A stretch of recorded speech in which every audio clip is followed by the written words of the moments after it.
V ಹರಿ ಅವರೇ, ಇನ್ನೊಂದು ಪ್ರಶ್ನೆ ನಿಮಗೆ. ಸಾಮಾನ್ಯವಾಗಿ ನಾವು ಇಷ್ಟು ತನಕ ಯುದ್ಧ 1948 ವಾರ್ ಇರ್ಬೋದು, ಅವರು ಕಾಶ್ಮೀರದ ಮೇಲೆ ಯುದ್ಧ ಮಾಡಿದ್ದಿರ್ಬೋದು, ಅಥವಾ ಕಾರ್ಗಿಲ್ ಇರ್ಬೋದು, 1971 ಇರ್ಬೋದು, 62 ಇರ್ಬೋದು, 65 ಇರ್ಬೋದು, ಎಲ್ಲ ಆಲ್ಮೋಸ್ಟ್ ನಾರ್ದರ್ನ್ ಬಾರ್ಡರ್ ಸ್ಟೇಟ್ಸಲ್ಲೇ ನೋಡಿರೋದು. ಸದರ್ನ್ ಸ್ಟೇಟ್ಸ್ ಅವ್ರಿಗೆ ಅಂದರೆ ದಕ್ಷಿಣ ಭಾರತದವ್ರಿಗೆ ಯುದ್ಧ ಅಂದರೆ ಏನು ಗೊತ್ತಿಲ್ಲ, ತೀವ್ರತೆ ಗೊತ್ತಿಲ್ಲ ನಮಗೆ. ಸೊ ಈ ಸಲ ತೀವ್ರತೆ ಎಲ್ಲ ಕಡೆ ಆರಂಭಿಕ ಹಂತದಲ್ಲೇ ಕಾಣಿಸ್ತಾ ಇದೆ. ನಾವೆಲ್ಲರೂ ಕೂತ್ಕೊಂಡು ಡಿಸ್ಕಷನ್ ಮಾಡ್ತಾ ಇದೀವಿ, ಏನಾಗ್ಬೋದು, ನಮ್ಮ ಮೇಲೆ ಏನಾಗ್ಬೋದು, ಬೆಂಗಳೂರಿನಲ್ಲಿ ಏನಾಗ್ಬೋದು ಅಂತ ಡಿಸ್ಕಷನ್ ಮಾಡ್ತಾ ಇದೀವಿ. ಸೊ ಹೆಂಗೆ ಕಂಪೇರ್ ಮಾಡ್ತೀರಿ ನೀವು? ನನಗೆ ಕೇಳೋದ್ರೆ ನನ್ನ ಎಕ್ಸ್ಪೀರಿಯನ್ಸ್ ಪ್ರಕಾರ ಈಗ ಯುದ್ಧ ಬರೀ ನಾರ್ತ್ಗೆ ಮಾತ್ರ ಸೀಮಿತ ಆಗಿರೋದಿಲ್ಲ. ಇದು ಇಂಟರ್ಲ್ಯಾಂಡಲ್ಲಿ ಹೊಡಿತಾನೆ ಅವನು, ಕೇಪಬಿಲಿಟಿ ಇದೆ ಅವ್ರ ಹತ್ರ. F-16 ಬರ್ಬೋದು, ಅವ್ರ ಮಿಸೈಲ್ಸ್ಗಳು ಬರ್ಬೋದು. ಯಾವತ್ತೂ ಶತ್ರುವನ್ನ ವೀಕ್ ಅಂತ ತಿಳ್ಕೊಬಾರದು. ನಾವು ಏನು ಮಾತಾಡ್ತೀವಿ ನಮಗೆ ನಾವೇ ಬೆನ್ನು ತಟ್ಕೊಳ್ತಾ ಇದ್ದೀವಿ, ನಮ್ಮ ಹತ್ರ ಅದಿದೆ ಇದೆ ನಮ್ಮ ಹತ್ರ. ಬಟ್ ಅದನ್ನು ನಾವು ತಲೆ ಯೂಸ್ ಮಾಡಿ ಅದನ್ನು ಮಾಡಬೇಕು. ಒಂದು ಎರಡನೇದು ಅಂತ ಹೇಳಿದರೆ ಅವನು ಏನು ಜಾಸ್ತಿ ಅವನು ಮಾಡ್ತಾನೆ ಅಂತೇಳಿ ನಾವು ಮುಂಚೆನೇ ಇದು ಮಾಡೋದು. 71 ವಾರಲ್ಲಿ ನಾನು ಹೇಳ್ತೀನಿ, ಇದೇ ಬ್ಲ್ಯಾಕ್ ಔಟ್ ವಗೇರ ನಡೀತಿತ್ತಲ್ಲ, ತಾಜ್ ಮಹಲಿಗೆ ಬ್ಲ್ಯಾಕ್ ಇದು ಪ್ಲಾಸ್ಟಿಕ್ ಬಟ್ಟೆ ಶೀಟ್ ತಾಜ್ ಮಹಲ್ ಕವರ್ ಆಗಿತ್ತು. ಆಗ್ರಾದಲ್ಲಿ ಬಾಂಬಿಂಗ್ ಮಾಡಿದ್ರು ಅವರು ಆಕ್ಚುಲಿ, ಆಮೇಲೆ ಇಂದಿರಾ ಗಾಂಧಿ ಅವರು ಭಾಷಣ ಮಾಡೋದು. You will not be surprise in case some missile or some aircraft can dare to come inside Bangalore. ಅದು ನೀವು ಯಾವತ್ತೂ ಇದು ತಿಳ್ಕೊಬೇಡಿ, ನಾನೇನು ಎದುರಿಸ್ತಾ ಇಲ್ಲ ಮಾಕ್ ಡ್ರಿಲ್ ಮಾಡಬೇಕು. ಮಾಕ್ ಡ್ರಿಲ್ಲಲ್ಲಿ ಬೇಸಿಕಲಿ ಮಕ್ಕಳಿಗೆ ಎಲ್ಲರಿಗೂ ಗೊತ್ತಿರಬೇಕು, ಸೈರನ್ ಹೊಡೀತು, ಚೋಟ ವಿಶಿಲ್, ಚಿಕ್ಕ ವಿಶಿಲ್ಗಳು, ಅದು ಗೊತ್ತು ಅವ್ರಿಗೆ, ಹೇಳ್ಕೊಡ್ತಾರೆ ನಾಳೆ, ಅದಕ್ಕೆ ಟ್ರೈನಿಂಗ್ ಇದೆ. ಮಲಗಬೇಕಾದ್ರೆ ಕಿವಿ ಮುಚ್ಕೊಂಡು ಎದೆ ಹಾರ್ಟ್ ಟಚ್ ಆಗದಂಗೆ ಹೀಗೆ ಮಲಗಬೇಕು. ಸೊ ಹತ್ತಿರ ಯಾವುದಾದ್ರೂ ಅರ್ಜೆಂಟಲ್ಲಿ ಹೋಗಿ ಯಾವುದೋ ಗುಂಡಿ ಅಂತ ಜಾಗದಲ್ಲಿ ಹೋಗಿ, ಯಾಕೆಂದರೆ ಫೈರ್ ಆದಾಗ ಬಾಂಬ್ಗಳು ಬಿದ್ದಾಗ 45 ಡಿಗ್ರಿ ಆ್ಯಂಗಲಲ್ಲಿ ಹೋಗುತ್ತೆ. ಸ್ಪ್ಲಿಂಟರ್ ಅಂದರೆ ಚಿಕ್ಕ ಪೀಸಸ್. ಚಿಕ್ಕ ಪೀಸ್ಗಳೇ ದೊಡ್ಡದೇ ಇರ್ತದೆ ಅದು, ಏರ್ಕ್ರಾಫ್ಟಲ್ಲಿ ಬಾಂಬ್ಗಳು ಬರೋದು. ಅದನ್ನು ಈಗ ಹೋಗಬೇಕಾದ್ರೆ ಕೆಳಗಿದ್ದವರು ಸ್ವಲ್ಪ ಸೇವ್ ಇದ್ದಂಗೆ, ಮೇಲೆ ಹೆಂಗೆ ನೋಡ್ತದೆ ಹೊಡಿತಾ ಮುಖಕ್ಕೆ ಬೀಳುತ್ತೆ. ಸೊ ಅದಕ್ಕೋಸ್ಕರ ಈಗ ಈ ಕಿವಿ ಹಾಕಿ ಮುಚ್ಚಿದ್ರೆ ಭಯಂಕರವಾದ ಸೌಂಡ್ ಬರುತ್ತೆ. ಅದು ಹಾರ್ಟಿಗೆ ತಗಲಬಾರ್ದು, ಕಿವಿಗೆ ತಗಲಬಾರ್ದು ಅನ್ನೋದ್ರೆ ಆ ರೀತಿ ಮಲಗಬೇಕು. ಈ ರೀತಿ ಎಲ್ಲ ಕಡೆನೂ ನಾಳೆ ಮಾಡಲಿಕ್ಕುಂಟು. ಇದನ್ನು ಸೀರಿಯಸ್ ಆಗಿ ಸ್ವಲ್ಪ ತಗೊಂಡ್ರೆ ಒಳ್ಳೆಯದು. Right sir. ಮೋಹನ್ ಸರ್, ಈಗ ನಾವು ಇವತ್ತಿನ ನಮ್ಮ ಡಿಬೇಟ್ ಕಾನ್ಸಂಟ್ರೇಟ್ ಮಾಡ್ತಾ ಇರೋದು ನಾವು ಮಾಕ್ ಡ್ರಿಲ್ ಬಗ್ಗೆನೇ. ಯಾಕೆಂತಂದರೆ ಅದ್ರ ಬಗ್ಗೆ ತುಂಬ ಅರಿವಿಲ್ಲ. ನೀವೆಲ್ಲರಿಗೂ ಕೂಡ ತರಬೇತಿಯನ್ನು ಪಡೆದು ಹಲವಾರು ವರ್ಷ ಸೇನೆಯಲ್ಲಿ ಇದ್ದಂಥವ್ರು, ಹಾಗಾಗಿ ನಿಮ್ಮಿಂದನೇ ಮಾಹಿತಿ ಕೊಡಿಸ್ತಕ್ಕಂಥ ಪ್ರಯತ್ನ ಹೆಚ್ಚೆಚ್ಚು ಮಾಡ್ತೀವಿ. ಈಗ ಗ್ರಾಮೀಣ ಪ್ರದೇಶದಲ್ಲೂ ಕೂಡ ಜನರಿಗೆ ಈ ವಿಚಾರವಾಗಿ ಜಾಗೃತಿ ಮೂಡಿಸಬೇಕಾದಂತಹ ಪ್ರಯತ್ನಗಳಾಗಬೇಕು. ಕೆಲವು ಸೆಲೆಕ್ಟೆಡ್ ಏರಿಯಾಗಳಲ್ಲಿ ಮಾತ್ರ ಈ ಥರ ಮಾಕ್ ಡ್ರಿಲ್ ಆದರೆ ಅದೆಲ್ರಿಗೂ ರೀಚ್ ಆಗಲ್ಲ. ಆ ನಿಟ್ಟಿನಲ್ಲಿ ಜನಸಾಮಾನ್ಯರು ಮತ್ತು ಅಧಿಕಾರಿಗಳ ಕರ್ತವ್ಯ ನಾಳೆ ಏನಾಗಿರಬೇಕು ಅಂತ?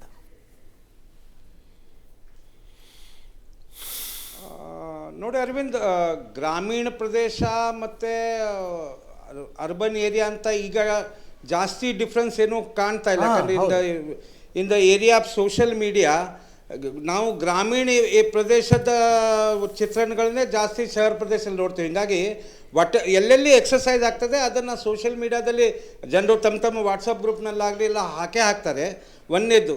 ಎರಡನೇದು, ಉತ್ತರ ಭಾರತದ ಎಲ್ಲ ಹಳ್ಳಿಗಳಲ್ಲಿ ಫೌಜಿಗಳಿರ್ತಾರೆ.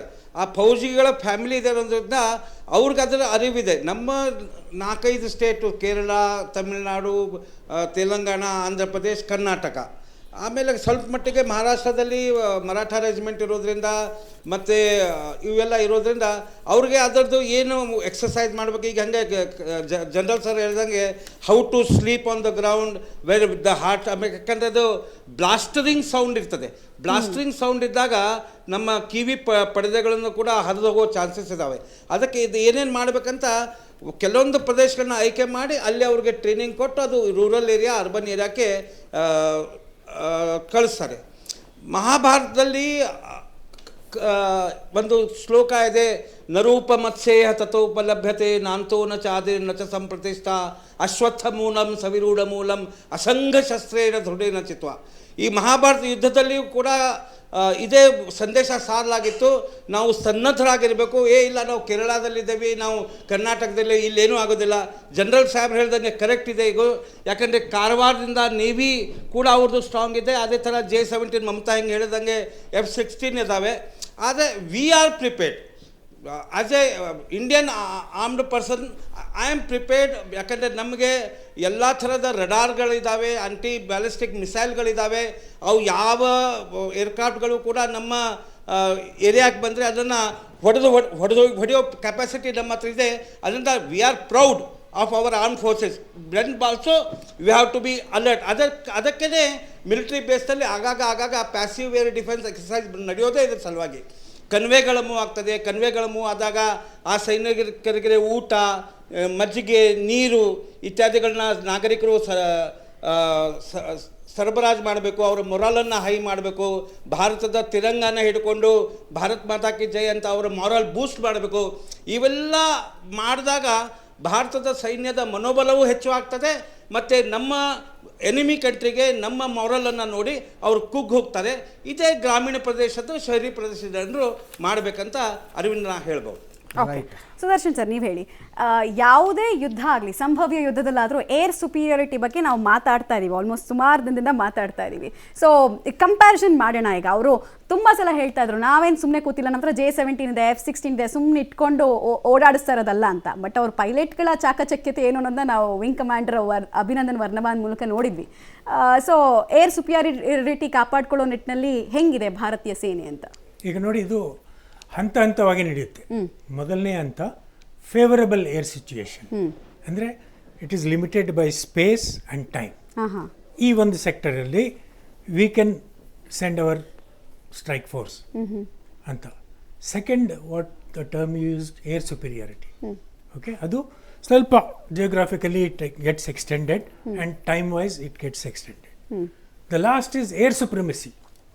That means absolute supremacy. No, that will happen after passing these two stages. So, ನಾವು ಸ್ಟ್ರೇಟ್ ಅವೇ ಏರ್ ಸುಪೀರಿಯಾರಿಟಿ ಇದೆ ಅಂತ ಹೇಳೋಕ್ಕಾಗಲ್ಲ. Because we have to assess the situation ಏನು ಅಂತೇಳಿ. ಈಗ ನೋಡಿ, F-16 they cannot use against India.